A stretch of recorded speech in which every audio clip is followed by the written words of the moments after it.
আসসালামু আলাইকুম রহমতুল্লাহি ওবরাকাতু। প্রশ্ন করেছিলেন ইসলামিক ব্যাংকে এফডিআর খুলে ওখান থেকে যে ইনকামটা হয়, টাকাটা আসে, ওটা নেওয়া যাবে কিনা, ইসলাম কি বলে। ইসলামী ব্যাংক হোক আর অন্য অন্য ব্যাংক হোক, এফডিআর বলা হয় আপনি কিছু টাকা জমা রাখলে ওখান থেকে ব্যাংক আপনাকে প্রত্যেক মাসে একটা টাকা দিবে অথবা বছরে দিবে। এটা জায়েজ আছে কিনা? হ্যাঁ, ইসলামী ব্যাংকের মধ্যে এফডিআর খুলে টাকা রাখা জায়েজ নেই।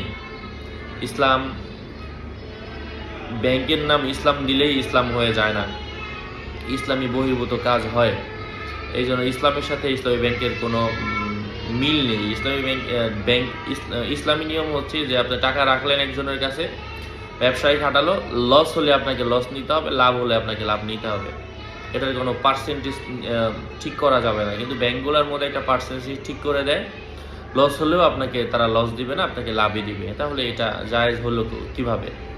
যাই হোক, তারা ইসলামী শরীয়তের বিভিন্ন আরবি ভাষা ব্যবহার করলেই তো আর জায়েজ হয়ে যায় না। আল্লাহ পাক বোঝার তৌফিক দান করেন। আসসালামু আলাইকুম ওয়া রাহমাতুল্লাহ।